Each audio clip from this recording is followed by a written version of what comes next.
Bonjour à toutes et à tous et merci d'être venus à cette table ronde. Donc, je suis Messine Tambay, je travaille à la Fondation de l'écologie politique qui est partenaire de cette table ronde. Et donc j'ai le plaisir d'animer aujourd'hui cette table ronde sur l'adaptation des villes, pourquoi ça traîne. Et aujourd'hui, donc, je suis en compagnie de Robin L, qui est chargé de campagne et de plaidoyer adaptation juste chez Oxfam. Et puis à ma gauche, de Philippe Chibani-Jacot, qui a écrit un ouvrage juste ici qui s'appelle « L'écologie municipale racontée à celles et ceux qui n'y croyaient pas » et qui vient de sortir au petit matin. Et donc cette table ronde va durer jusqu'à 18h45. Donc on va échanger entre nous à peu près 45 minutes pour qu'après il puisse y avoir des échanges avec la salle. Et bien, je vais commencer tout de suite avec vous, Philippe. Alors, en lisant votre livre, il y a moi un exemple qui m'a frappée et on va commencer en fait par un contre-exemple, par l'exemple d'une ville qui, elle, a vraiment lancé une politique d'adaptation.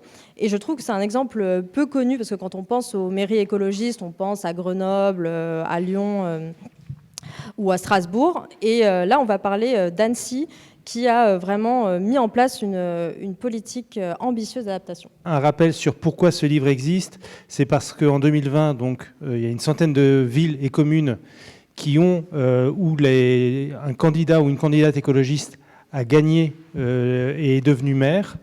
Je parle des maires parce que souvent il y avait des listes citoyennes, des listes transpartisanes et pas des listes purement écologistes qui ont été élues, voire dans un certain nombre de communes rurales, le maire ou la maire n'était pas étiqueté écologiste, voire même ne l'avait pas annoncé en tant que tel pour éviter de se faire laminer, mais a quand même été élu.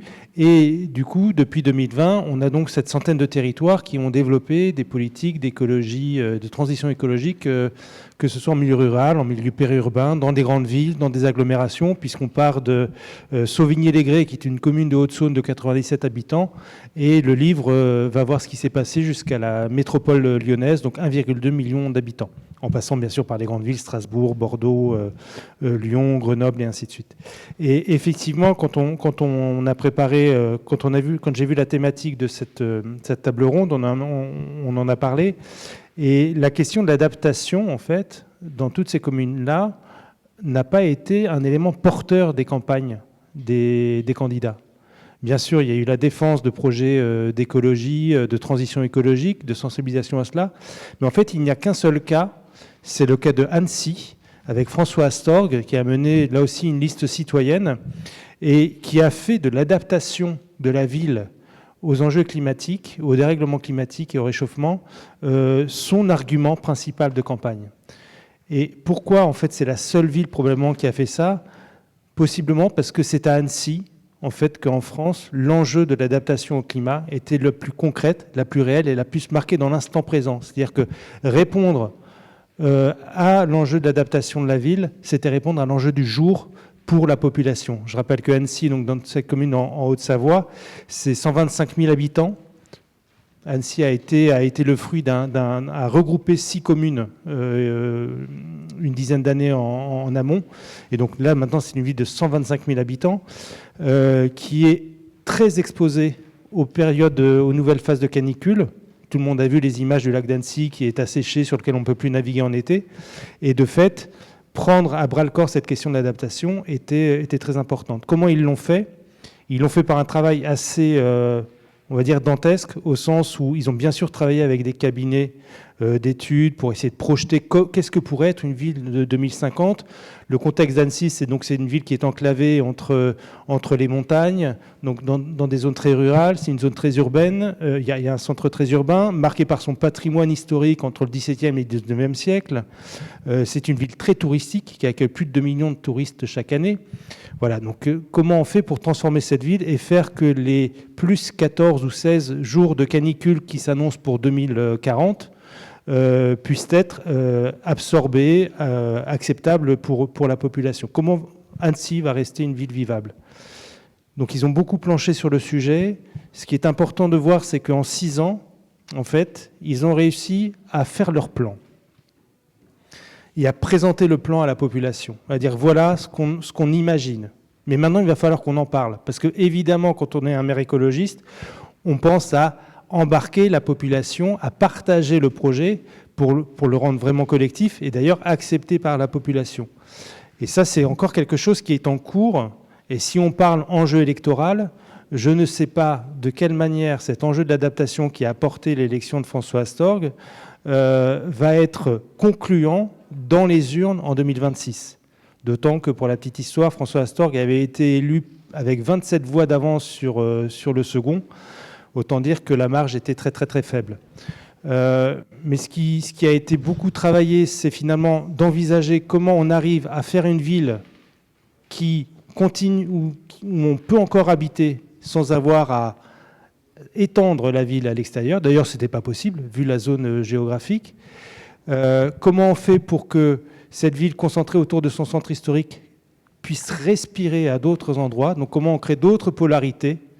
Et ça, c'est passé par une application adaptée bien sûr au territoire de ce qu'on appelle la ville du quart d'heure, qui est cette idée de créer des nouveaux îlots de proximité où dans chaque quartier, on évite de spécialiser les quartiers. Donc ça veut dire qu'il y a par exemple une zone d'activité à Annecy qui va devenir une zone mixte où on va déminéraliser un certain nombre de friches, où on va construire des nouveaux logements là où c'est possible, on va prévoir des pieds d'immeubles commerciaux, et puis aussi on va prévoir comment dans tout ce territoire très dense en population, on va réussir à circuler correctement. Parce que c'est bien de faire des villes du quart d'heure, c'est bien d'avoir des polarités comme ça dans la ville où on a différents quartiers où chacun peut trouver son, on va dire entre guillemets, son bonheur et ne pas aller ailleurs pour chercher sa baguette de pain ou emmener son enfant à l'école. Mais la ville du quart d'heure, ça a aussi le défaut des fois de polariser et de ghettoiser les populations. Et donc il faut toujours pouvoir continuer à circuler. Donc là aussi, il y a tout un plan qui est en train d'être mis en place. Mais pour ne pas faire trop long là-dessus, l'enjeu, c'est maintenant de partager et de rendre possible ce projet-là, parce que ce que me disait François Astorg quand je l'ai interviewé pour ce livre, c'est qu'il dit quand on fait des projets, quand on prend des décisions à 15-20 ans, il faut être prêt à se tromper. On ne sait pas exactement ce que ça va donner. Donc il faut être capable, dans une politique écologique, de remettre en question à chaque fois ses choix. Et cette remise en question se fait aussi en partenariat avec la population, par de la consultation, par de la codécision. Donc, en gros, aujourd'hui, Annecy a préparé son plan. Ils ont posé le plan au milieu de la table. Et maintenant, c'est aux habitants et aux élus, pour la suite, de mettre les petites maisons et de savoir comment ils vont faire. Merci pour ce premier exemple un peu enthousiasmant, mais maintenant on va parler du panorama un peu plus global avec vous, Romain. Est-ce que vous pouvez nous parler un petit peu plus de où est-ce que la France elle en est par rapport à sa politique d'adaptation? Qu'est-ce qui reste à faire pour notre pays? Merci beaucoup pour l'invitation et merci d'être aussi nombreuses et nombreux aujourd'hui. Donc oui, en fait, quand on parle de l'adaptation, on parle vraiment d'un sujet qui peut être vite assez technique et qui est un peu difficile à comprendre. Donc il y a les exemples concrets avec Annecy, on vient de l'entendre. Mais en fait, pour mesurer l'adaptation, on a quand même encore des grandes difficultés. Donc pour l'atténuation, c'est... j'ai envie de dire assez simple en fait. Il faut regarder le thermomètre et on voit à peu près où on en est avec l'atténuation. On peut mesurer les émissions, mais pour l'adaptation, c'est beaucoup plus compliqué. Donc en fait, chez Oxfam, nous, on suit beaucoup d'indicateurs différents. On regarde notamment l'évolution des vagues de chaleur, mais l'adaptation, ça peut aussi se mesurer en termes d'impact des inondations. Est-ce qu'une inondation qui du coup est aussi rendue plus fréquente par le changement climatique cause un peu moins de dégâts qu'avant grâce à des investissements dans l'adaptation ou pas? Est-ce que des habitations dans les outre-mer sont mieux protégées contre le risque cyclonique ou pas? Et en fait, aujourd'hui, on voit que tous les voyants sont en rouge. Donc, c'est vraiment une situation assez alarmante. Donc oui, il y a des investissements dans l'adaptation, mais ces investissements, malheureusement, ne suffisent pas du tout pour prévenir les risques et aussi pour protéger la population. On a notamment publié un rapport l'année dernière qui montrait en fait tous les impacts du changement climatique en France et qui montrait que derrière, oui, bien sûr, il y a quelques initiatives qui sont prises, Mais grosso modo, ces initiatives-là ne sont pas suffisantes. Et si on continue dans la même voie qu'aujourd'hui, en fait, les vagues de chaleur, les sécheresses, les cyclones vont causer des dégâts énormes et toujours plus importants en fait, d'année en année. Donc peut-être pour donner quelques chiffres, donc, déjà ce qui est important de rappeler, c'est que dans les pays du Sud, c'est encore pire qu'en France. Donc sur les 50 dernières années, 9 décès sur 10 liés à des catastrophes climatiques extrêmes sont survenus pas dans les pays du Nord, donc l'Europe, l'Amérique du Nord, mais dans les pays du Sud. Donc, juste pour remettre en contexte, mais on le voit aussi que, en fait, dans les pays du Nord, donc l'Europe notamment, les décès, les impacts du changement climatique augmentent d'année en année parce que justement l'adaptation n'avance pas assez. L'année dernière, d'après Santé publique France, plus de 3700 personnes sont mortes à cause de la chaleur. Il y a beaucoup plus d'autres impacts encore. Il y a par exemple les assurances qui nous disent que chaque année, maintenant en moyenne, 2 milliards d'euros de dégâts sont causés par des événements climatiques extrêmes. Donc c'est notamment la sécheresse, mais ce sont aussi les inondations. Voilà, je pense l'hiver 2023-2024, on a tous et toutes vu les inondations dans le Pas-de-Calais, dans le Nord.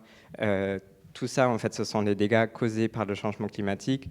Et derrière, il n'y a pas eu encore de sursaut pour vraiment investir dans l'adaptation.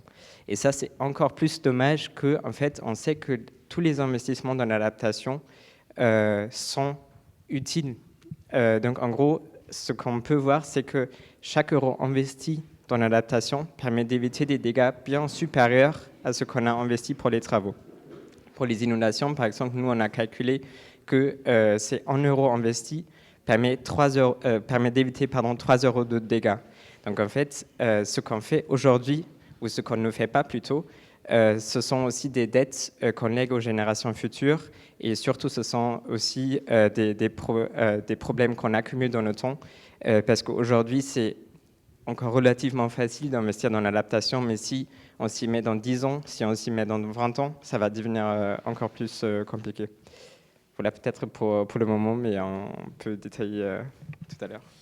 Il y a juste un aspect que je voulais rajouter, c'est que vous êtes chargé d'adaptation juste, parce que l'adaptation, c'est une question de justice sociale. Il y a un enjeu vraiment à protéger les populations, et notamment les populations en fait, les plus fragiles. Est-ce que vous pouvez parler un peu de cet enjeu-là ?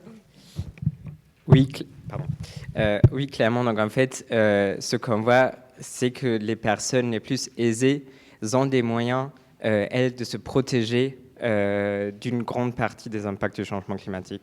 Mais les personnes les plus vulnérables, qui sont déjà fragiles, qui ont peut-être aussi des problèmes de santé, qui sont plutôt pauvres, qui peut-être n'ont pas de titre de séjour en France, en fait, ces personnes-là sont souvent les plus exposées aux risques climatiques et n'ont pas les moyens de s'en protéger. Et en fait, c'est vraiment assez dramatique parce que si derrière les pouvoirs publics ne font rien, en fait, le changement climatique, il va encore creuser les inégalités en France. Donc, ce qu'on voit, par exemple, par rapport à l'exposition en forte chaleur, et je pense qu'il y a des exemples aussi dans les médias qu'on connaît de plus en plus, c'est que les personnes qui vivent dans les quartiers les plus pauvres de la ville sont les plus exposées aux fortes chaleurs. Pourquoi ? Parce qu'en fait, ces quartiers-là sont les moins végétalisés. Les logements sont les moins bien isolés. Et donc, il y a des études qui sont aussi faites, par exemple, par la Banque de France, qui disent que dans chaque grande ville en France, aujourd'hui, les personnes qui vivent en dessous du seuil de pauvreté sont surexposées aux fortes chaleurs en ville. On voit la même chose aussi pour les inondations. En fait, quand on regarde les statistiques pour les zones inondables en France, on voit qu'en fait, dans les zones inondables, le taux de pauvreté, le taux de chômage est bien supérieur aux zones qui ne sont pas inondables. Donc en fait, ça veut dire que s'il y a des inondations dans le nord, dans le Pas-de-Calais, dans le nord ou ailleurs, en fait, ça touche d'abord les personnes les plus pauvres. Et ce sont aussi ces personnes-là qui en fait ont moins de moyens derrière pour reconstruire leur maison, pour aussi éventuellement compenser des pertes de salaire parce qu'ils doivent prendre des jours de congés non payés pour réparer des dégâts, etc. Et donc, et je finis avec un dernier chiffre. on voit aussi qu'au fur et à mesure qu'il y a des crises climatiques comme ça, c'est en fait les fractures territoriales s'aggravent. Donc pour rester sur l'exemple avec les inondations, dans les communes qui sont touchées par des inondations, les 20% les plus pauvres ont davantage tendance à rester dans la commune, tandis que les autres ont tendance à déménager et donc à quitter la zone inondable et donc à quitter la zone à risque. Il faut s'imaginer ça, en fait, c'est catastrophique parce que ça veut dire que les personnes qui sont les plus pauvres et donc qui sont les plus vulnérables vont rester vivre à côté de la rivière malgré le risque d'inondation, alors que les autres vont quitter la zone.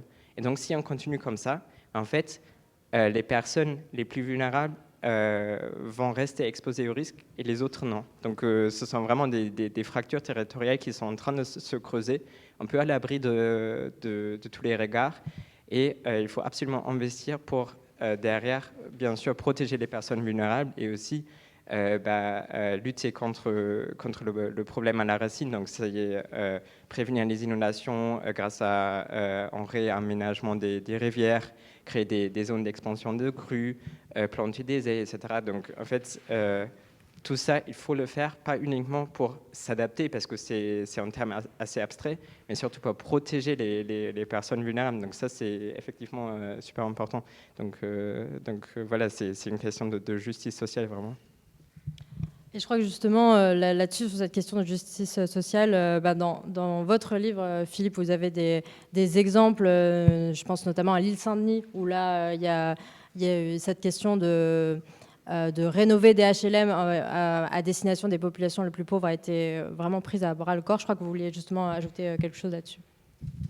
Oui, il y a deux exemples dans le livre qui montrent que conjuguer enjeux climatiques et justice sociale, ça peut très bien fonctionner, mais avec ses limites. Pour synthétiser un peu ce que Robin disait sur ces enjeux de financement, de donner les moyens de l'adaptation, dans le livre, je parle de la ville de Colombes, donc commune périurbaine, francilienne, 85 000 habitants, 33% de logements sociaux sur la ville. Et Pierre Chemovitch, le maire, a décidé, sur ce mandat-là qui s'achève, de mettre un grand coup sur la rénovation thermique des logements sociaux, du parc HLM. Ça signifie un coût de 85 millions d'euros pour la ville, à la charge de la ville, pour arriver à ce que 6 ans après, il y ait quasiment la moitié des logements qui ont été rénovés ou sont en cours de rénovation. Et quand on parle de rénovation thermique, c'est effectivement l'enveloppe extérieure, c'est changer complètement les huisseries aussi pour éviter toutes les ruptures de ponts thermiques. C'est aussi améliorer le cadre de vie à ce moment-là de ces quartiers-là. Hein. Donc encore une fois, remettre bien... apporter ce service-là à la population. 85 millions d'euros, auxquels on peut ajouter une cinquantaine de millions d'euros qui viennent de l'ANRU, hein, donc de l'Agence nationale de rénovation urbaine. Donc ça, c'est des programmes nationaux. Mais ce que Pierre Chemovitch me dit, c'est que là, on atteint la limite. C'est-à-dire qu'il s'agissait de rénover et pas de construire de nouveaux logements. Encore une fois, toujours dans cette même logique d'essayer de faire de la ville sur la ville et pas de s'étendre plus que ça. Le problème, c'est que l'équation économique aujourd'hui atteint sa limite. C'est-à-dire qu'il sait très bien, Pierre Chemovitch, que s'il est réélu en 2026, il ne pourra pas faire le même effort. Il ne pourra pas le faire parce qu'au niveau national, il n'y a plus les outils pour créer ces effets leviers qui permettent d'avoir un effet massif sur une rénovation. Donc sans aide de l'État, sans nouveau dispositif de l'État, il ne s'en sortira pas, il ne pourra pas aller au bout de son projet. Et pourtant, il aura mis des dizaines de millions d'euros dedans. L'île Saint-Denis, c'est un autre cas où l'île Saint-Denis, c'est une ville de 8000 habitants que vous connaissez tous. C'est cette île qui est sur un méandre de la Seine, calée entre Saint-Denis et Villeneuve-la-Garenne. Une population aux 2/3, je crois, qui vit dans des logements sociaux, qui sont en situation de précarité. Et là, Mohamed Yabali, le maire depuis 2016, écologiste, a joué de tous les éléments favorables de la situation de la ville pour réussir à ce que, en 2030, 100% des logements sociaux soient rénovés thermiquement, que le cadre de vie soit amélioré et que les personnes puissent donc vivre mieux. Ça, il a pu le faire parce que quand il est élu les financements en rue, justement, il y a un gros boom sur ces financements-là, et donc les bailleurs sociaux sont très intéressés par la rénovation thermique. Ils le sont d'autant plus qu'il y a les JO qui pointent leur bout de leur nez à Paris, et qu'une partie de l'île Saint-Denis, sur un des bouts de l'île Saint-Denis, il va y avoir une partie du village olympique qui commençait, après avoir joué son rôle pendant les JO et les JOP, vont devenir des logements sociaux notamment. Et Benjamin Diabali n'a pas la maîtrise là-dessus. C'est pas lui qui gère ça, c'est pas au niveau de la ville. Par contre, ce qu'il peut dire, c'est aux bailleurs qui veulent avoir des logements dans ces nouveaux quartiers, c'est de leur dire, écoutez, si vous ne rénovez pas l'existant, vous n'aurez pas les nouveaux logements. Et là, il crée un effet levier, ce qui permet qu'aujourd'hui, effectivement, on peut dire qu'à l'île Saint-Denis, à l'échelle dans 4 ans, 100% des logements sociaux seront rénovés thermiquement, il y fera bon vivre, et pour toute la population. Le seul hic dans son histoire à lui, c'est que ce qu'il avait vendu à la population, c'est que on va rénover thermiquement, on va faire des économies d'énergie, et vous allez pouvoir économiser sur votre facture énergétique les uns et les autres. Malheureusement, la guerre en Ukraine est arrivée, les prix de l'énergie ont augmenté. Le résultat, il est quand même positif, c'est que dans ces populations-là, ils n'ont pas eu à subir d'augmentation du coût de l'énergie, mais ils n'ont pas senti la baisse. Merci. On l'a vu, l'adaptation, c'est un sujet qui est assez technique, parce que pour les maires, ça demande quand même certaines connaissances. Et effectivement, en préparant cette table ronde, Robin, vous avez souligné qu'il y a un besoin d'accompagnement technique, et c'est aussi un des freins pour les villes qu'elles n'ont pas forcément les savoir-faire pour mettre en place des politiques d'adaptation. Oui, clairement. Donc en fait, là, on vient de parler aussi de financement, et il y a énormément besoin de financement pour justement la rénovation énergétique, pour aussi derrière, par exemple, la végétalisation ou la prévention des inondations. Mais tout cet argent, il ne sert à rien si derrière, il n'y avait pas aussi un accompagnement technique des maires à mettre en œuvre les projets. Donc en fait, voilà, aujourd'hui, on manque d'argent, donc ça, c'est la première chose. Parce que, peut-être juste pour le rappeler aussi, et je pense que vous êtes aussi au courant, donc en fait, il y a des coupes énormes aussi dans le budget pour la transition écologique, et ça concerne aussi malheureusement l'adaptation. Il y a eu notamment 54% de coupes dans le budget pour le fonds vert. Le fonds vert, c'est en fait l'enveloppe de l'État qui permet aux collectivités territoriales, donc notamment aux communes, de financer des projets de transition écologique, donc par exemple des transports publics ou aussi du coup la rénovation, mais aussi l'adaptation. Et ces coupes-là, du coup, ont maintenant, en fait, il n'y a plus que 1,2 milliard d'euros dans ce fonds, alors que l'année dernière, c'était encore 2,5 milliards d'euros. Et ça, c'est évidemment en fait un pas en arrière qui est très dommageable. Mais au-delà de cette question de financement, il y a vraiment ce manque aussi de soutien technique. Donc, il faut à la fois en fait plus de financement et aussi des aides aux communes pour mettre en œuvre les projets. Je prends un exemple très concret. C'est une petite commune dans le Seine-et-Marne qui voulait rénover son école, et qui en fait a derrière eu du mal déjà à aboutir sur le projet. Donc comment faire pour rénover l'école, où est-ce qu'il faut mettre plus de matériel d'isolation, est-ce qu'il faut remplacer les fenêtres ou pas. Tout ça, ce sont des questions techniques qui en fait se posent derrière, et la commune qui compte 3300 habitants n'a pas pu mettre en fait en œuvre les études nécessaires pour le faire. Et derrière, il faut que la commune demande aussi auprès de l'État des financements pour réaliser des études. Et rien que cette demande-là, elle est très compliquée, parce qu'en fait, il faut remplir des centaines et des centaines de pages de formulaires. Et en fait, rien que pour ça, il faudrait aussi un accompagnement technique. Donc aujourd'hui, la situation qu'on a, c'est que pour les petites communes, il y a une demande de financement pour les travaux de rénovation. Et en plus de ça, il y a une demande de financement pour obtenir des financements pour la personne qui remplit les formulaires. Donc en fait, il faut remplir 2 formulaires. D'abord, un formulaire pour demander des financements pour le soutien technique. Et ensuite, du coup, grâce à cette personne qui arrive et qui vous aide en fait à monter le projet de rénovation, vous pouvez remplir le deuxième formulaire pour ensuite avoir un deuxième soutien de la part de l'État. Et en fait, tout ça, c'est pour les maires, pour les agents, pour les élus locaux, hyper chronophage, et c'est dommage parce que c'est en fait un gaspillage aussi de temps, c'est un gaspillage aussi de l'argent public. Et si on mettait tout de suite de l'argent dans l'accompagnement technique pour avoir vraiment un accompagnement global des élus qui sont engagés dans la question de la transition, en fait, on pourrait aller beaucoup plus vite et beaucoup plus rapidement.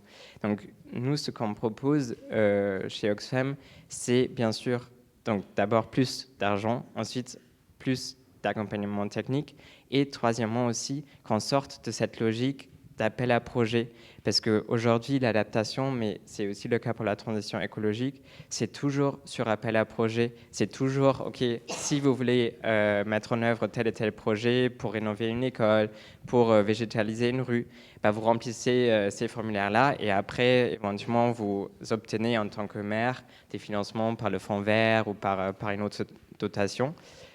C'est très bien, mais c'est chronophage et c'est en fait très limité parce que ce sont que des travaux d'investissement qu'on peut financer comme ça et pas derrière d'autres frais qui existent aussi, peut-être qu'on va y revenir après. Donc voilà, pour nous, c'est à la fois plus de budget, plus d'accompagnement technique et aussi une logique de soutien dans la durée. Merci beaucoup. Je voulais qu'on revienne justement sur cette question des moyens parce que c'est une question centrale. On est dans une époque où il y a des problèmes budgétaires, où il y a une baisse des dotations pour les collectivités territoriales et aussi dans une période où il y a de plus en plus de crises. Quand les maires écologistes sont arrivés au pouvoir en 2020 c'était la crise Covid. Et donc, ils ont dû faire face évidemment à cette crise un peu avec les moyens du bord. Et là-dessus, j'aimerais qu'on y revienne aussi avec vous, Philippe. Comment les maires arrivent à faire face à cette baisse des dotations et est-ce qu'on parfois on n'est pas un peu aussi à la limite de ce qu'on peut faire avec les budgets qui sont alloués? Alors oui, ça c'est certain. Que les collectivités, mais ça c'est le lot de toutes les collectivités, elles doivent faire avec ce qu'elles ont et elles ont de moins en moins.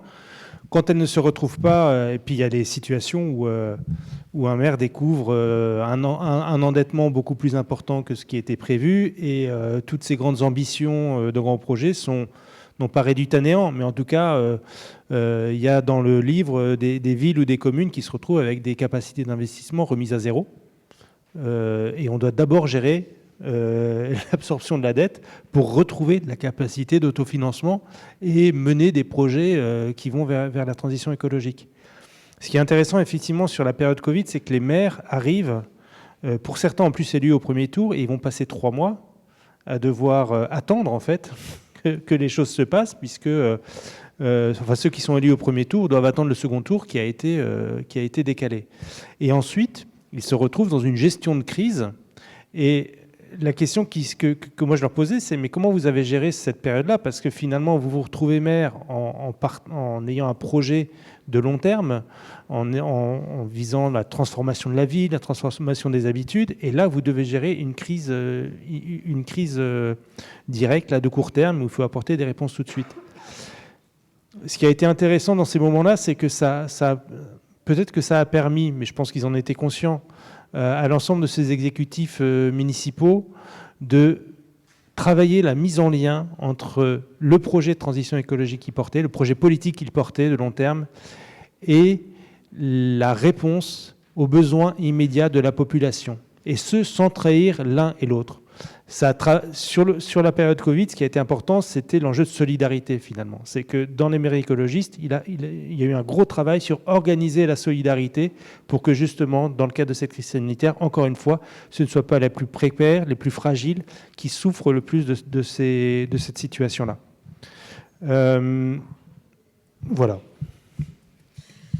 Et un des autres aspects que je voulais qu'on aborde dans cette table ronde, c'était l'aspect de la démocratie participative, parce que ça, c'est quelque chose qui est important pour les maires écologistes. Et on voit que, d'abord, on peut faire des projets finalement avec peu de moyens en embarquant la population, et on peut aussi arriver en s'appuyant sur les envies de la population à mener des politiques qui sont finalement des politiques qui sont très visibles et qui apportent du bien-être. Je pense notamment au verdissement des espaces. Ça, c'est quelque chose de très visible et de très concret. Alors ça, c'est le côté quand même très, très positif et qui peut nous faire du bien, j'imagine, à tous ceux qui sont dans cette salle. C'est que la vraie solution pour mener ces politiques d'adaptation de la meilleure manière, c'est la démocratie, en fait. C'est-à-dire que il y a énormément d'exemples dans cet ouvrage qui montrent qu'en faisant de la démocratie, qu'elle soit participative, enfin, quelles que soient les méthodes, on arrive à un changement, à des décisions qui transforment la ville, et qui ne transforment pas seulement la ville sur le plan urbain, mais qui transforment aussi la population, les habitudes de la population, qui ne reviendront plus jamais en arrière sur ce qui a été décidé. Cette démocratie, ça veut dire que ça engage les pouvoirs municipaux à être prêts à avoir tort, à être prêts à se remettre en question, finalement à se mettre en situation d'apprentissage du lien avec la population. Ça demande de vraiment donner du pouvoir d'agir aux habitants, c'est-à-dire laisser un peu de son pouvoir pour le donner vraiment aux habitants. Ça implique de la transparence et ça implique cette idée de partage de la décision. Et c'est Xavier Normand qui est le maire de Castanet-Tolosan, donc qui est une commune de mémoire d'une vingtaine de milliers d'habitants autour de Toulouse, pas loin de Toulouse, et qui lui parle de sincérité démocratique. Et à Toulouse, par exemple, à Castanet-Tolosan, situation très concrète, la mairie écologiste citoyenne, c'était une liste citoyenne avec des partis présents, mais sans poids trop fort des partis dans cette liste-là, décide assez rapidement l'extinction de l'éclairage pendant la nuit. Ça réagit beaucoup dans la ville, et là, du côté du maire et des adjoints, ils se disent on est allé trop vite, il faut reprendre les choses en arrière. Donc on est tous d'accord que l'extinction de l'éclairage nocturne, c'est la bonne solution pour les enjeux de biodiversité. Mais donc ils ont retravaillé les choses, ils ont refait des réunions publiques avec les personnes et c'est peut-être ça la bonne méthode d'ailleurs, c'est qu'il y a des personnes qui ont réagi, donc ces personnes-là, ils ont pu leur dire venez, on va en parler. Et ils ont réouvert le débat. Ils n'ont pas dit on va remettre en débat oui ou non sur l'éclairage nocturne. Il faut éteindre les lumières pendant la nuit. Mais on va poser la discussion sur comment on va le faire de la bonne manière pour que ça convienne à tout le monde. Est-ce qu'il y a des endroits où il faut effectivement éteindre plus tard qu'ailleurs ? Est-ce que on prend en compte, comment on prend en compte les axes de circulation, les lieux où il y a de la vie nocturne, les quartiers, les enjeux d'insécurité ? On va regarder tout ça ensemble. Et finalement, après ça, la décision a été prise, le cadre a été accepté, et cette décision a été acceptée par tout le monde, et ça a très bien fonctionné. Donc encore une fois, quand on redonne du pouvoir de décision à la population, quand on remet la décision dans les mains de la population, toujours en gardant le cap, bien sûr, et ça c'est le rôle de l'élu, ça fonctionne bien. Un autre cas intéressant, c'est Luc-sur-Aude, petite commune de l'Aude, près de Limoux, 400-500 habitants, zone viticole, agricole, de l'avis même du maire qui est maire depuis 2008, élu depuis 2001, c'est une ville très conservatrice. Il n'a pas été élu pour ses convictions écologiques, il a été élu parce que c'est un bon gestionnaire, parce que le gars gère bien les sous de la commune, et ça c'est très important. Mais il est écologiste. Donc il a dit, ok, moi je veux bien gérer les choses, mais on va aussi faire de l'écologie. Et ce qui est incroyable, c'est que lui, qui en gros était le seul écologiste du village, a fait de son village le premier village à énergie positive de la région Occitanie. Ça a été le premier village en France à avoir un parc photovoltaïque citoyen qui a nécessité une épargne citoyenne de plus de 100 000 euros qu'il a réuni en 10 jours. Et comment il a fait? Tout simplement en faisant une pédagogie entre impact écologique et impact économique, c'est-à-dire qu'est-ce qu'on investit, qu'est-ce qu'on y gagne économiquement, est-ce qu'on met en péril ou pas la vie, le budget de la commune. Et puis, quand il y a des résistances, eh bien, on ne repousse jamais la question, on va chercher un expert qui vient expliquer, réexpliquer. Et en fait, sa stratégie à lui, c'est de dire quoi? C'est qu'ils avaient identifié qui étaient les pour, qui étaient les neutres et qui étaient les contre dans la commune. Eh bien, à travers cette discussion-là, l'objectif de tous ces échanges-là qui étaient faits, c'était de faire des neutres des personnes favorables au projet, et les contre pouvaient être simplement neutres, et là, la décision était acceptée par tout le monde. Et ça, c'est un pragmatisme incroyable, et en même temps avec un résultat fou, c'est-à-dire que ce village, aujourd'hui, est un des emblèmes de la région, premier village énergie positive, maintenant tout le monde met des panneaux solaires sur son toit, et ainsi de suite. Et si je donne un dernier exemple de l'atout de faire de la démocratie quand on fait de la politique municipale, c'est une commune en Isère qui s'appelle Sainte-Marie-d'Alloy, où il y avait Michel Basset, le maire, avait un problème, c'est que sur sa commune, partagée avec la commune voisine, il y a une retenue d'eau, un barrage, donc un étang dû à un barrage, et où il y avait des migrateurs qui nichaient très régulièrement à chacun de leur passage. EDF, qui gère le barrage, a dit nous, on voudrait mettre un beau parc photovoltaïque sur le lac. Très bonne idée, on fait de l'énergie renouvelable. Le problème, c'est qu'ils n'avaient pas pris en compte, et ça la LPO leur a rappelé, qu'il y avait ces oiseaux migrateurs qui passaient et que donc il y avait un enjeu de biodiversité au moment de faire ce parc-là. C'est embêtant, on est maire écologiste, on peut avoir un parc photovoltaïque, mais en même temps on a le problème de la biodiversité. C'est pareil, il a fallu tout remettre en débat, tout faire rediscuter. Là, le maire n'a pas voulu prendre parti, par contre, il a dit ok, on va s'entendre, il faut qu'on trouve la solution. Et là encore, il a réussi à trouver la solution avec tout le monde, c'est que le parc photovoltaïque, il existe, mais il est plus réduit que prévu initialement, et les zones de nichage ont été préservées. Merci. Et je voulais poursuivre avec toi, Robin, sur cette question de comment se servir de la démocratie pour amener les gens à être sensibilisés à la question de l'adaptation et à mettre en œuvre des politiques d'adaptation. Merci d'abord pour la question. Je pense que cette question elle est essentielle en fait parce que la diversité des exemples aussi dans votre livre, Philippe, témoigne du fait que l'adaptation, en fait, c'est pas quelque chose qui est donné où on sait, ok, il faut faire ça et ça et ça va marcher. Mais en fait, il y a une multitude de manières de le faire et ça rejoint aussi ce qu'on disait au début. Il y a des manières de faire qui, en fait, protègent les personnes qui, dans tous les cas, pourraient se protéger parce qu'ils sont plutôt aisés. Et aussi, il y a des manières de faire pour que, en fait, l'adaptation puisse servir à lutter contre les inégalités, à protéger les personnes qui sont les plus vulnérables. Donc, rien que ça, en fait, c'est un choix à faire et c'est un choix à faire aussi de manière démocratique. Donc, moi, et je vous rejoins complètement, en fait, j'ai envie de dire, OK, l'adaptation, c'est malheureusement quelque chose qu'il faut aujourd'hui faire, où il faut aujourd'hui investir, mais ça peut aussi être une sorte d'opportunité pour en fait ouvrir un débat démocratique sur des choix de société, aussi pour lancer des consultations, des procédures de co-construction, pour en fait construire un autre modèle de vivre dans nos territoires. Parce que oui, l'adaptation, si on veut, on peut choisir uniquement des solutions techniques. Voilà, cet été, on a beaucoup entendu parler du plan de climatisation. Donc, si on veut, on peut se dire, OK, voilà, il fait chaud, donc tout le monde installe la clim et c'est bon.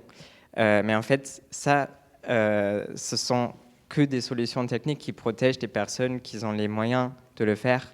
Mais si on ouvre un débat vraiment plus large, démocratique, on peut aller beaucoup plus loin que ça. Donc, on peut déjà construire des solutions qui permettent de protéger tout le monde, mais on peut aussi choisir des solutions où on combine l'adaptation avec d'autres enjeux de politique publique. Juste deux exemples. À Grenoble, par exemple, il y a un plan communal de santé. Ce plan communal de santé, il regroupe tout un tas d'actions qui visent à renforcer la prévention en santé, à faciliter aussi l'accès aux soins des personnes les plus fragiles, des personnes sans domicile fixe, etc. Et la ville de Grenoble a révisé ce plan, je crois, en 2023 ou 2024. Et lors de cette révision, ils se sont dit, OK, oui, bien sûr, on a tous les enjeux de santé sur le territoire de notre ville. Ils étaient déjà là il y a 20 ans, ils seront encore là dans 20 ans. Mais on a un nouveau enjeu qui se rajoute à ça. En fait, c'est le changement climatique. Parce que, voilà, à Grenoble, il va faire beaucoup plus chaud dans les années à venir. Il y aura un risque d'inondation encore accru. Il y a aussi le chikungunya qui arrive, etc. Et tous ces problèmes de santé se rajoutent à des problèmes déjà existants. Et donc, elle a mis en consultation son plan de santé en disant « Ok, voilà notre plan de santé et on aimerait y intégrer aussi des enjeux d'adaptation au changement climatique pour que ce plan il serve aussi d'outils qui permettent de renforcer la résilience de la population face à ces risques climatiques. » Et au final, la ville elle a abouti avec un plan de santé communale qui prend en compte vraiment aussi la prévention face à ces risques spécifiques liés aux chaleurs, aux inondations, aux maladies vectorielles, grâce vraiment à cet exercice de co-construction pour voir où sont les besoins, quelles sont les priorités qu'on aimerait mettre et comment est-ce qu'on peut y arriver. Deuxième exemple, c'est le budget participatif qui existe dans beaucoup de villes et qui, en fait, peut aussi devenir un outil pour renforcer la co-construction, pour renforcer aussi la participation des citoyens et des citoyennes dans vraiment tout un tas de domaines, mais aussi dans l'adaptation. C'était le cas à Bordeaux, parce qu'il y a eu plusieurs propositions pour, par exemple, installer des fontaines d'eau dans la ville pour permettre aux citoyens et citoyennes d'avoir plus facilement accès à de l'eau pour se rafraîchir en cas de vague de chaleur.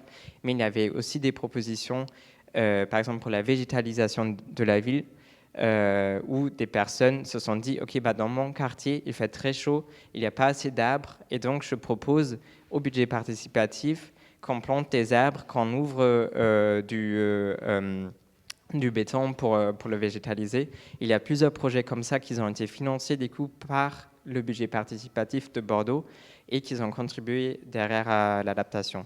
Donc tout ça pour dire que oui, bien sûr, ça doit être un exercice démocratique et ça peut aussi être une opportunité pour aller au-delà des seules solutions d'adaptation pour voir comment on peut vraiment trouver des solutions qui répondent à la fois aux enjeux climatiques et aussi à des enjeux d'accès aux droits, aussi de lutte contre les inégalités plus globalement. Merci beaucoup. Est-ce que vous voulez réagir à ce qui a été dit ? Oui, c'est vraiment important ce que vous disiez. Mais je pensais aussi à certains échanges que j'ai vus avec certains maires, notamment avec Léonore Mauconduit à Poitiers. En fait, qu'est-ce qui est difficile dans ces affaires d'adaptation ? C'est qu'on pense l'adaptation comme enjeu collectif. Nous devons adapter nos environnements de vie au réchauffement climatique. Il y a ce nous. Mais quand on est maire, on fonctionne aussi avec des citoyens qui ont leurs intérêts individuels. Et c'est ça qui est compliqué en fait, parce que c'est l'individu qui vote, mais il faut arriver à avoir des démarches politiques et des politiques publiques qui servent un intérêt collectif. Et j'y pensais parce que le budget participatif, aujourd'hui, dans certaines villes, ça devient un outil d'expression d'intérêt particulier, que ce soit à la hauteur d'une rue ou simplement d'une personne. En fait, c'est presque des fois le contre-exemple de ce que peut faire la démocratie participative. Il faut en fait que ce soit bien fait. Il faut en fait que ce soit accompagné. Par exemple, il y a des villes aujourd'hui qui décident, et c'est peut-être le cas à Bordeaux, je ne me souviens plus parce qu'on n'a pas parlé de ça avec Pierre-Hermic pour le bouquin, mais en gros, c'est de dire que maintenant, il n'y a plus de projets individuels, ce sont des collectifs d'habitants qui doivent se réunir pour présenter des candidatures au budget participatif. Et en fait, si on revient sur l'enjeu électoral, puisque moi, j'étais dans cette perspective-là. Alors, j'ai pas ma carte chez les écologistes, je le précise. Je suis journaliste et je me suis jamais engagé dans un parti de ce fait-là. Mais évidemment que les maires écologistes qui sont en place espèrent pouvoir continuer le travail, ne serait-ce parce qu'ils savent très bien que un mandat, ce n'est jamais assez court. Mais alors en plus, quand on a eu un mandat où on a commencé avec les enjeux de crise énergétique, avec les enjeux de crise Covid, en fait, on a fait un mandat de 4 ans. Donc on aimerait bien avoir 6 ans de plus pour au moins arriver à 10 sur les grands enjeux de transition. Et donc, ce qui est clair, c'est que les mesures d'adaptation les plus efficaces sur le plan de l'investissement, on va dire, électoral, ce sont celles qui ont un effet immédiat sur la vie quotidienne des populations. Et je pense par exemple les rues aux écoles, c'est très certainement un outil très utile dans l'escarcelle des maires au moment de faire campagne. Et même sur les plans cyclables, parce qu'aujourd'hui on sait bien que personne ne reviendra sur les plans cyclables qui ont été établis dans toutes les villes de France où ça s'est passé. Mais voilà, il y a cette conjonction, comment on arrive à faire écho dans la vie de chacun sur les enjeux d'adaptation, tout en projetant toute la population dans ces enjeux qui sont collectifs. Merci beaucoup. Je pense que c'est une bonne manière de terminer cet échange et peut-être d'ouvrir la discussion avec la salle. Donc, est-ce qu'il y a des réactions ou des questions pour nos intervenants? Je crois qu'il y a une question, oui, je vois là, et madame aussi. Je crois qu'on vous entend. Oui, moi, je me pose la question on sent bien la volonté politique des élus locaux, sauf qu'il y a aussi la machine du plume, des plans locaux des métropoles et les SCOT qui ont déjà bien imaginé très longtemps avant tout cet aménagement. Donc, comment ça se conjugue? Parce que les élus ici font beaucoup de travail pour effectivement changer les choses localement. Est-ce qu'il en est de même pour ces instances? On ne va pas se dire que les citoyens ne connaissent pas bien. Est-ce qu'il y a des documents qui sont invisibles, 400 pages, où on ne comprend rien en fait. Donc voilà, c'est ma question. Alors, moi non plus, je ne suis pas un grand technicien et des fois, j'ai demandé des explications de texte à mes interlocuteurs pour comprendre ce dont ils parlaient. Mais c'est vrai que les plans locaux d'urbanisme ou les plans locaux d'urbanisme intercommunaux peuvent être des freins parce qu'effectivement, ce sont des documents qui sont rédigés pour au moins 6 ans, voire plus. Et que donc, dans certaines communes, on ne peut pas y toucher. Et un PLU, ça établit le volume de construction possible, les zones d'urbanisation possibles, et ainsi de suite. Mais en fait, c'est aussi un outil. Alors là, on va dire que ce sont les maires chanceux qui arrivent en poste et qui voient qu'ils savent qu'ils vont devoir réviser le PLU. Donc c'est eux qui vont pouvoir lancer la démarche de faire évoluer les choses. Il y a beaucoup de communes et villes en France qui, à l'occasion de la révision du PLU, ont revu les règles d'urbanisme qui font qu'aujourd'hui, c'est le cas d'Arcueil, par exemple, au sud de Paris, aujourd'hui, tout nouveau projet urbanistique doit réserver 30% de la surface à de la pleine terre. Voilà. Donc ça, ce sont des mesures qui sont très intéressantes parce qu'elles sont structurantes pour le territoire, mais elles n'ont pas d'effet immédiat non plus pour les populations, voire même des effets gênants. Par exemple, n'importe quel promoteur immobilier à qui on dit « Ah mais oui, alors tu as ce terrain-là, tu vas pouvoir construire sur ce terrain-là, mais attention, tu as 30% du terrain qui va rester en pleine terre, donc en herbe ou avec une désimperméabilisation des zones de stationnement et ainsi de suite. » Alors lui, il n'est pas content, parce qu'il perd de la surface, il perd de la rentabilité. Hein. Mais en fait, les PLU peuvent être un atout en fonction de la chronologie des faits et de la possibilité de le réviser ou pas. Ouais, merci. Et si je peux compléter, je suis complètement d'accord. Et en fait, c'est tout le paradoxe de l'adaptation, parce que c'est à la fois extrêmement complexe et technique, et c'est aussi un outil démocratique dont on peut se saisir, parce que justement, s'il y a une révision du PLU, c'est vraiment l'occasion pour aboutir à des changements vraiment dans le long terme. Parce que oui, bien sûr, il y a des projets un peu phares qu'on connaît de plus en plus d'adaptation, qui sont par exemple la plantation des arbres, la rénovation des écoles, etc. Mais tous ces projets, au final, en fait, c'est pas vraiment l'adaptation dans le long terme, et c'est pas forcément aussi ce qui permet de protéger l'ensemble de la population parce que ça répond à chaque fois uniquement à un enjeu en particulier, mais grâce notamment des règles dans le PLU, et vous avez mentionné du coup le cas d'Arcueil, mais il y a aussi beaucoup d'autres villes, en fait on peut aboutir à des changements beaucoup plus profonds et beaucoup plus dans le long terme. Et ces changements-là, heureusement, il y a de plus en plus de villes qui s'en saisissent. J'aimerais juste mentionner aussi des exemples qui ne sont pas forcément des villes de gauche, parce que ça existe aussi. Il y a par exemple Valence qui a révisé son PLU, donc son plan local d'urbanisme, pardon, et qui a inscrit ce qu'on appelle un coefficient de bioclimatique, qui permet justement de dire, ok, bah, si vous construisez avec une toiture noire dans une zone très dense en centre-ville, en fait, vous êtes pénalisé par rapport à une maison qui a une voiture végétalisée. Pourquoi ? Parce que la toiture noire, bah, en fait, elle va se réchauffer très rapidement et pendant l'été, bah, en fait, elle va encore aggraver la chaleur. Il y a aussi d'autres outils, il n'y a pas que le PLU, et je pense que vous avez mentionné les SCOT aussi, donc à l'échelon intercommunal, mais il y a aussi la commande publique. Les communes sont un des acteurs publics qui achètent le plus. En fait, tous les jours, ils effectuent des achats pour les cantines, pour aussi les travaux de voirie, etc. Et en fait, si ils inscrivent dans la commande publique certains critères, ben, ils peuvent aussi contribuer à l'adaptation. Je pense que l'exemple avec les cantines, c'est le plus parlant. Donc, en fait, si on achète des produits, des denrées voilà, pas forcément bio, bah, on n'utilise pas ce levier-là, mais on peut aussi inscrire dans la commande publique pour les cantines des critères qui disent que bah, en fait, on veut que ça soit produit localement, on veut que ce soit des produits bio, etc.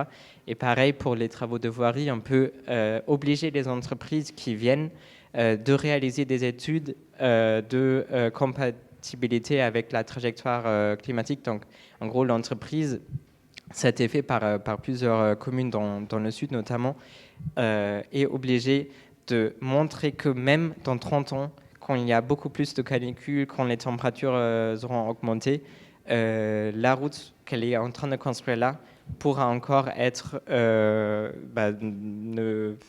pourra résister à ces chaleurs-là. Et ça, ce sont vraiment des outils et des dispositifs dont il faut se saisir aujourd'hui et dont on va voir les impacts que dans une dizaine d'années. Et c'est en quelque sorte une limite démocratique parce qu'aujourd'hui, on n'y pense pas forcément, mais si on s'en saisit pas, en fait, on va le regretter dans quelques années. Donc, même si c'est très technique, je vous invite vraiment tous et toutes aussi, si vous voyez que dans votre commune, dans votre ville, il y a des révisions de ces règles en cours, de regarder de près, de vraiment essayer de prendre le temps de participer aux consultations publiques, parce que ce sont vraiment des enjeux extrêmement importants dont il faut se saisir en tant que citoyen et citoyenne. Merci. Alors, il y a une question au fond, et je crois qu'il y avait une question, madame, d'abord. Alors, la question, je pense que les Jeux Olympiques et tous ces grands événements sportifs, ou même les Coupes du Monde, parce qu'à chaque fois, il y a beaucoup de contestations par rapport à ça. C'est beaucoup d'athlètes qui votent, qui nous approprient dans les villes, et même ce qui peut être mis en place pour permettre d'accueillir tous ces athlètes touristes, c'est fait. C'est pas compatible, on va dire, avec cette adaptation au changement climatique. Et puis, j'avais envie de savoir si vous avez des informations là-dessus, si pour pouvoir s'adapter au changement climatique, ça serait remettre en question les Jeux Olympiques et tous ces grands événements qui sont plus mondiaux et qui sont plus compatibles avec.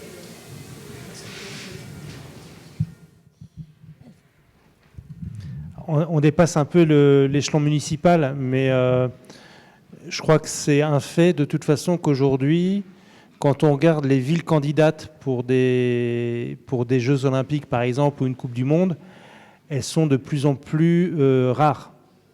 Je ne crois pas me tromper en disant qu'au moment où Los Angeles a eu les JO, ils étaient à peu près tout seuls, il n'y avait plus qu'eux, donc il n'y a pas vraiment eu de vote. Donc je pense que quand même, il y a un mouvement il y a une conscience, en tout cas, des édiles pour se dire est-ce que c'est vraiment pertinent d'organiser ce type d'événement-là aujourd'hui ? Est-ce que c'est cohérent ? Voilà, moi c'est à peu près ce que je peux dire là-dessus. En ce qui concerne, par exemple, parce que les JO, on en a parlé autour de l'île Saint-Denis, Mohamed Yabali, c'est pas lui qui a décidé des JO. Lui, il a vu des opportunités locales à quelque chose sur lequel il n'avait pas la main. Ça serait fait ou ça serait pas fait. Enfin, ces JO, ils se faisaient sans lui. Donc, il a simplement utilisé ce levier-là. Je ne sais pas s'il était partisan ou pas de la réalisation de ces JO à Paris.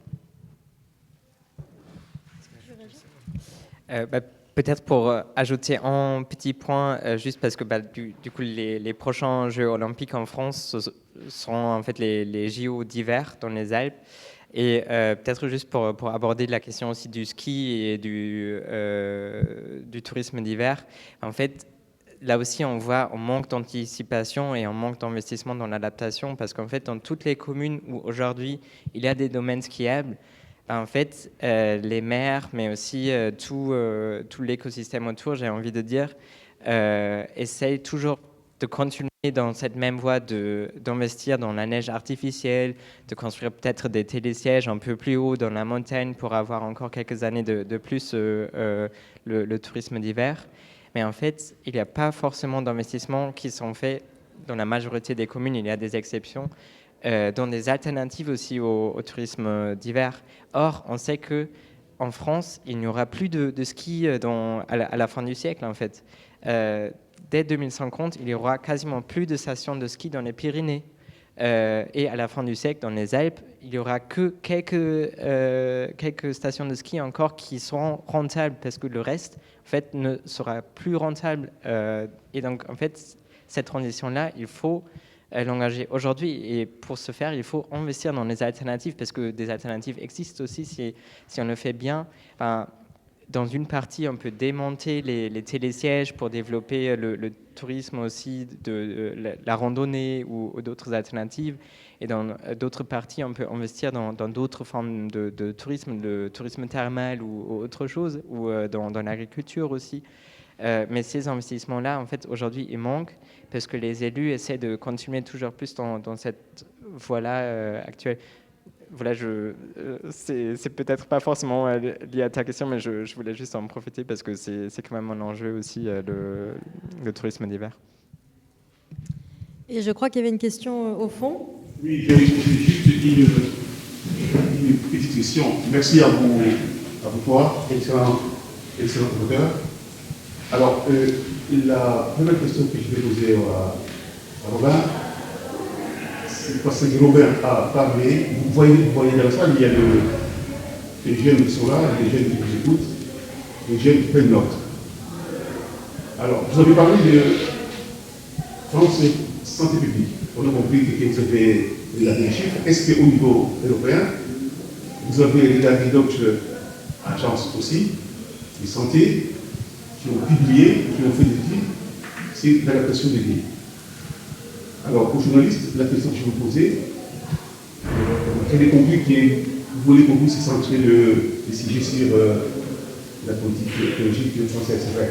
Mais quand vous vous retrouvez avec vos collègues européens, quand vous en parlez, et souvent vous vous retrouvez avec les maires de Poitiers, mais quand vous vous retrouvez avec vos collègues journalistes européens, sur ces sujets d'adaptation du vide, comment est-ce que vous discutez? Quels sont les sujets qui vous viennent? Comment est-ce que vous réfléchissez? D'accord. Alors, si j'ai bien compris, il y a deux questions. Je crois que la première, c'est sur les données publiques concernant voilà, les dégâts du manque d'adaptation. Je peux commencer. Donc, en fait, à l'échelle de l'Europe, on sait que en fait, les vagues de forte chaleur font aussi énormément de décès, notamment dans les pays du sud de l'Europe, mais pas que. Donc, les chiffres que j'ai en tête, c'est que depuis 1980, en Europe, plus de 240 000 personnes sont décédées à cause d'événements climatiques extrêmes. Donc, ce sont les fortes chaleurs, mais ce sont aussi d'autres événements climatiques extrêmes comme les inondations notamment. Et je sais qu'en 2023, donc il y a 2 ans, l'équivalent de la population de Valence dans la Drôme est décédé à cause des fortes chaleurs en Europe. Et je ne sais pas, mais je sais qu'il y a des réseaux dont Santé publique France fait partie à l'échelle européenne pour coordonner les relevés statistiques au niveau de l'Union européenne. Après, je connais un peu moins, je vous avoue, mais je pense qu'il y a au niveau de la Commission européenne, il y a une agence en fait qui s'occupe aussi vraiment des questions environnementales européennes, qui fait un suivi à la fois des émissions, mais aussi des conséquences du changement climatique. Vous pouvez éventuellement trouver aussi plus d'informations. Mais je pense qu'il y avait une deuxième question aussi. Alors, sur le plan européen, moi, je ne saurais pas trop dire. Je ne les rencontre pas si souvent que ça, mes confrères et consoeurs au niveau européen. Ce qui est clair, c'est que l'enjeu pour la presse, elle est évidemment que ces sujets restent sur le haut de la pile, que ce soit dans ce qu'on appelle les grands médias, mais aussi dans tous ces médias qui tentent d'exister et qui portent une information dite indépendante sur ces sujets-là, face, c'est un sujet dont on parle beaucoup, je pense, aujourd'hui, face à la privatisation de l'information par quelques grandes fortunes qui maîtrisent les discours et qui sont capables aussi de mettre un peu sous le boisseau les sujets écologiques. Là-dessus, là encore, je vais rester au niveau franco-français, mais pour moi, il y a une chose à mettre en évidence aujourd'hui devant vous, c'est il y a l'initiative de COP Média, qui est un regroupement et de citoyens et de titres de presse indépendantes. Quand on dit indépendant, ça veut dire qu'ils ne dépendent pas d'intérêts économiques spécifiques qui pourraient avoir à défendre leur vue particulière. Qui se sont regroupés dans une coopérative qui regroupe des fonds et qui crée des outils de soutien à cette presse indépendante pour qu'elle continue à exister, à se développer, à se diffuser. Donc s'il y a un conseil que je peux donner là, c'est d'aller vous rendre sur le site de COP Média. J'avoue que je n'ai pas l'adresse exacte en tête, mais c'est C2OP plus loin Média. Et il est tout à fait possible de prendre des parts sociales, puisque c'est une coopérative, c'est une société coopérative d'intérêt collectif, et qui permettra de soutenir de manière structurelle, financière, mais aussi sur le plan de l'élan démocratique et des projets citoyens, l'ensemble de cette presse indépendante.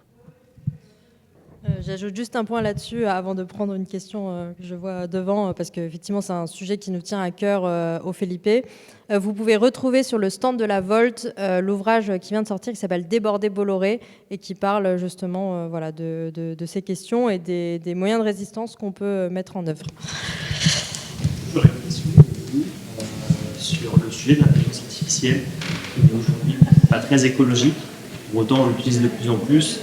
D'ailleurs, on se forge des convictions, des fois, dans la réponse que peut avoir l'intelligence artificielle et de convaincre des fois certains de l'utiliser davantage. Est-ce que c'est quelque chose qui est déjà utilisé ou qui pourrait être davantage utilisé, peut-être que ce ne soit pas très écologique, pour aller justement plus loin, plus vite, plus fort dans l'adaptation justement des villes? On voit que ça a un essor important sur la médecine. Est-ce que c'est un outil qu'on pourrait entrevoir finalement, ne serait-ce que pour traiter des consensus avec des populations dans des villes pour décider de projets? Voilà. Mathieu Robin, tu veux répondre ? Je peux aussi. Merci. Ouais, c'est une bonne question et je pense que ça montre aussi ça montre aussi que l'adaptation et l'atténuation sont vraiment étroitement liées, parce que ce que vous évoquez, ce sont notamment la consommation d'électricité et aussi le rejet de la chaleur des centres de données. Donc effectivement, c'est une bonne question. Ma réponse, c'est surtout qu'en fait, l'adaptation, pour moi, ce ne sont pas uniquement des questions techniques et pas uniquement des réponses techniques, en fait, parce que l'adaptation, c'est aussi, en fait, investir dans l'accès aux droits sociaux, c'est aussi investir dans l'éducation. En fait, tout ça, ça contribue à l'adaptation, et ça, il faut pas le négliger non plus. Et je pense, en fait, c'est là où, en France, aujourd'hui, malheureusement, on a vraiment le plus de retard, parce qu'on n'investit pas assez, notamment dans la prévention en santé, on n'investit pas assez dans la protection des personnes les plus vulnérables. Et moi, je ne sais pas si en fait on aurait besoin de l'intelligence artificielle pour trouver vraiment les solutions pour l'adaptation, parce que pour moi, ce qu'il faut absolument faire, c'est d'investir aujourd'hui à la fois dans l'accès aux droits en fait, qui sont déjà là, et aussi derrière de mettre en place des règles qui invitent des investissements dans les solutions qui ne sont pas compatibles avec la trajectoire climatique. Donc par exemple, c'est de dire, ok, bah, si là il y a une zone qui est inondable déjà aujourd'hui et qui le sera encore davantage demain, en fait on ne va pas construire une maison là-bas. Donc, en fait, d'inscrire toutes ces normes-là aussi dans la loi, il y a des initiatives qui sont en cours, mais qui tardent à se matérialiser. Donc, moi, je vois surtout ces urgences-là. Et honnêtement, je ne sais pas, il faudrait faire des recherches peut-être, mais j'aurais du mal à savoir pour quelles raisons il faudrait absolument mettre plus l'intelligence artificielle pour l'adaptation. Je ne sais pas si vous voulez... C'est le Shift Project là, qui a sorti un rapport il y a 2 jours et qui annonce des chiffres complètement effrayants sur l'augmentation du besoin d'électricité du seul fait du développement de l'IA. En gros, on ne sera pas capable de fournir l'énergie nécessaire. Donc il faut bien sûr rester très circonspect et très économe dans les choix où l'IA pourrait être utile. Maintenant, moi je vois... Dans les problèmes, on n'a pas du tout parlé d'IA avec la quarantaine de maires que j'ai interrogés pour ce bouquin. Ça n'est pas apparu. Je vois juste peut-être que sur l'IA en tant qu'outil de modélisation, de voir comment ça va se passer d'ici à 15 ans. Je repense au maire d'Annecy, à ce qui se passe à Annecy, où il s'agit d'imaginer une ville à horizon 2050, mais où on pose un certain nombre d'hypothèses, quoi. Alors, si la modélisation grâce à de l'IA permettait éventuellement de guider un peu le choix, pourquoi pas? Il ne faudra sûrement pas se le refuser non plus. Après, moi, je rejoins, je pense aux inondations. Souvent, quand on va sur les territoires, on se rend bien compte qu'il y a du bon sens. On va dire le bon sens des anciens qui disent « Mais bien sûr, je savais que c'était inondable ici. Pourquoi est-ce que le maire a décidé de construire ?» Voilà. Donc, moi, c'est un peu la réponse que je peux faire. Et je préciserai en plus que sur les enjeux d'information et de démocratie, du coup, sur ces enjeux-là, moi, en tant que journaliste, je suis un utilisateur de l'IA. Il se pose des questions sur ce que fait l'IA des informations que moi je produis. Et ce que je sais, c'est que quand je demande une information, une IA générative aux outils de langage générés par l'IA, j'ai en tête que la réponse que l'IA me donne est une réponse totalement consensuelle et qui se concentre en gros sur les 10 premiers résultats de la recherche Google. Elle ne va pas plus loin. Parce qu'il ne faut surtout pas aller sur les bords du sujet. Il ne faut pas aller sur les côtés, il faut rester totalement mainstream. On rejoint les enjeux d'information, de diversité de l'information et d'indépendance de l'information. Je crois qu'il y avait une question ici et je vois une question derrière aussi. Peut-être qu'on peut prendre les deux en même temps. À un moment, vous avez parlé des cantines.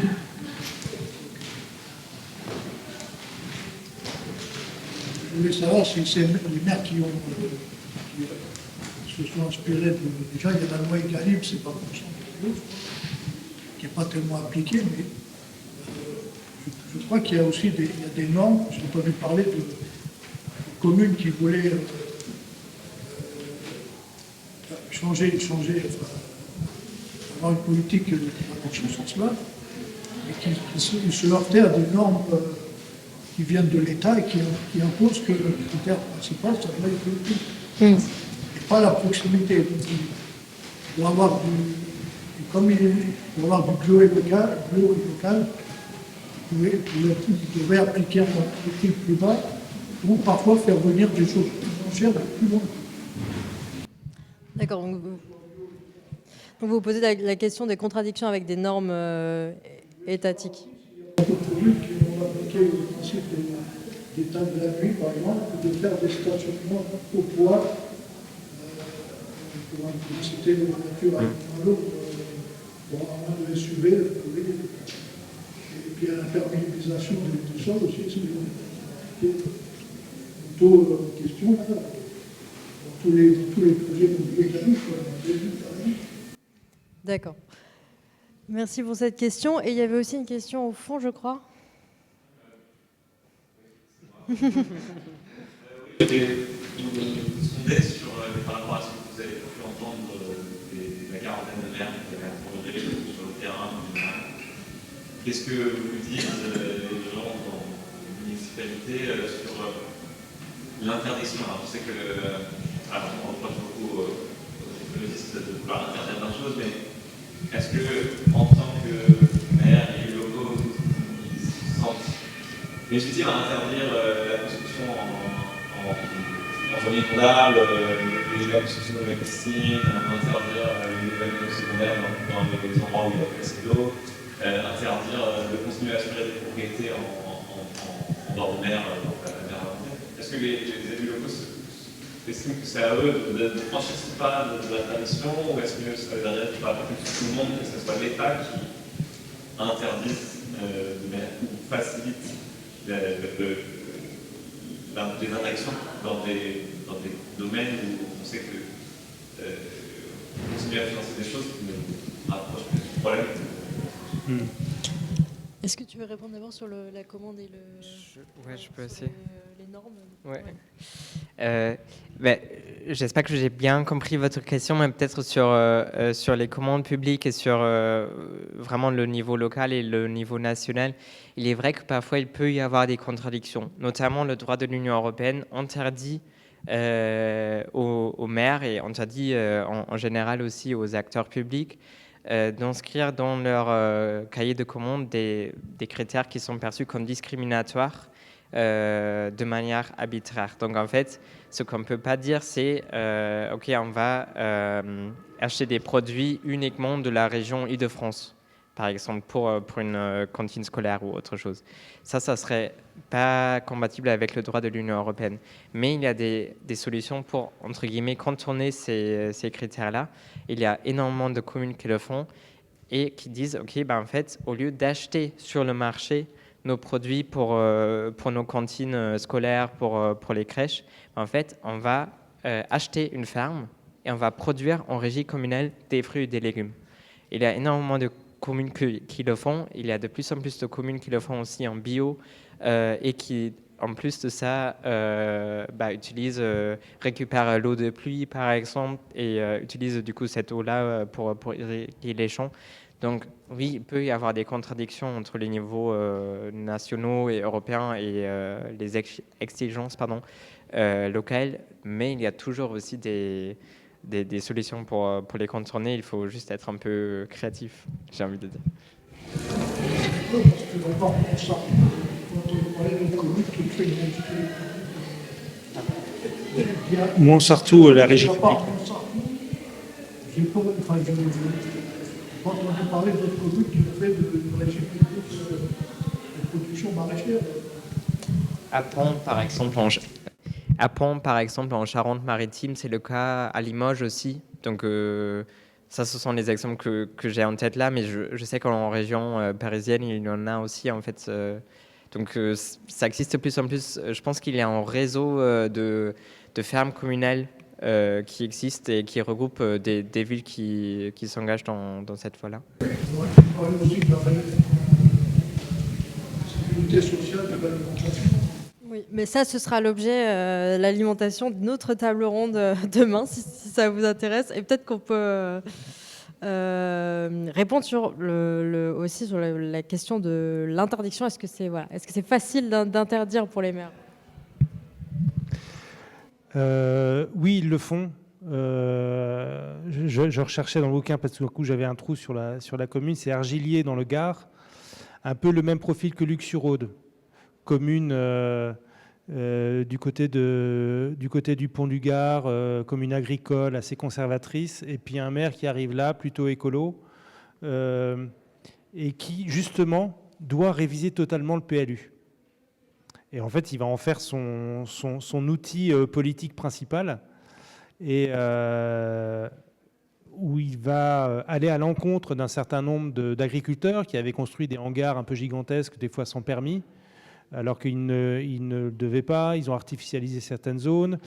Sur le plan de l'écosystème, il y avait des mares provisoires, c'est-à-dire des zones qui, à certaines saisons, étaient des zones lacustres et puis qui disparaissaient au moment de l'été, mais qui sont très importantes pour la biodiversité, et ainsi de suite, et qui n'étaient plus respectées. C'est-à-dire, ça devenait des trous, on mettait ce qu'on voulait, on essayait de faire du remblai, et ainsi de suite.